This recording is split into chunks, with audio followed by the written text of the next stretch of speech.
28वां अध्याय। शंखचूड़ का विवाह। सनत कुमार जी बोले, हे महर्षि, भगवान श्री हरि विष्णु के वरदान के फलस्वरूप दंभ को एक वीर पराक्रमी पुत्र की प्राप्ति हुई, जिसका नाम शंखचूड़ रखा गया। शंखचूड़ भी धार्मिक था।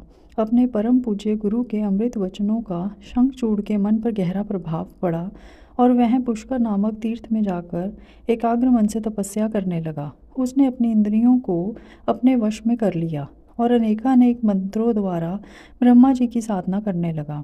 उसकी भक्ति भाव से की गई आराधना से शीघ्र ही ब्रह्मा जी प्रसन्न हो गए। एक दिन जब शंखचूड़ प्रतिदिन की भांति तपस्या में मगन था, ब्रह्मा जी उसके सामने प्रकट हो गए। अपने आराध्य को एकाएक अपने सामने इस प्रकार खड़ा देखकर शंखचूड़ की प्रसन्नता की कोई सीमा न रही।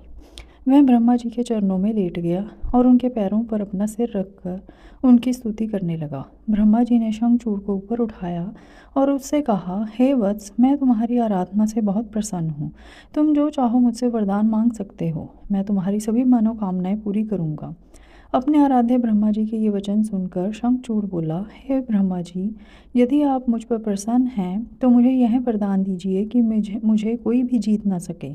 शंखचूड़ के इस वर को सुनकर ब्रह्मा जी बोले, ऐसा ही होगा। और फिर उसे भगवान श्री कृष्ण का अक्षय कवच देते हुए वे कहने लगे कि शंखचूड़, अब तुम बद्रिकाश्रम चले जाओ। वहाँ सकामा तुलसी तपस्या कर रही है। तुम वहाँ जाकर धर्मराज की कन्या तुलसी से विवाह कर लो। यह कहकर ब्रह्मा जी वहाँ से अंतर्धान हो गए। ब्रह्मा जी के अंतर्धान होने पर शंखचूड़ बद्रिकाश्रम की ओर चल दिया। वहाँ जाकर वह तुलसी के पास पहुँचा। शंखचूड़ को अपने सामने खड़ा देखकर वह बोली, मैं धर्मराज की पुत्री तुलसी हूँ। आप कौन हैं और यहाँ किस लिए आए हैं? कृपया आप यहाँ से चले जाएं। आप शायद यह नहीं जानते कि स्त्री जाति मोहिनी होती है। तुलसी के वचन सुनकर शंखचूड़ बोला, हे देवी, आपके वचन सत्य हैं, परंतु यहाँ मैं अपने आराध्य भगवान ब्रह्मा जी की आज्ञा से आया हूँ। मैं दनु का वंशज, दानव दंभ का पुत्र शंखचूड़ हूँ। पूर्व में राधिका के दिए शाप के कारण मैं दानव कुल में जन्मा हूँ। यह सब कहकर शंखचूड़ चुप हो गया। तब तुलसी बोली, यह सत्य है कि इस संसार में वही पुरुष श्रेष्ठ है जो स्त्री से पराजित हो जाते हैं, परंतु आज मैं भी तुम्हारी स्पष्टवादिता से अत्यंत प्रभावित हुई हूँ। जब इस प्रकार शंखचूड़ और तुलसी आपस में बातें कर रहे थे, तभी वहाँ ब्रह्मा जी प्रकट हो गए। उन्हें देखकर तुलसी और शंखचूड़ दोनों ने उन्हें प्रणाम किया। तुम दोनों यहाँ अभी तक बातें ही कर रहे हो? शंखचूड़, मैंने तुम्हें यहाँ तुलसी का पानी ग्रहण करने के लिए भेजा था।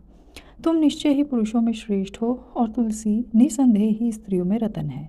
तुम दोनों एक दूसरे के लिए ही बने हो, इसलिए तुम्हें शीघ्र ही एक दूसरे का हो जाना चाहिए। शंखचूड़ और तुलसी को विवाह करने के लिए कहकर ब्रह्मा जी वहाँ से चले गए। ब्रह्मा जी का आदेश मानते हुए तुलसी और शंखचूड़ ने गंधर्व रीति से विवाह कर लिया। तत्पश्चात वे दोनों अनेक सुंदर मनोरम स्थानों पर अनेकों वर्षों तक विहार करते रहे। एक दूसरे का साथ पाकर वे बहुत प्रसन्न थे।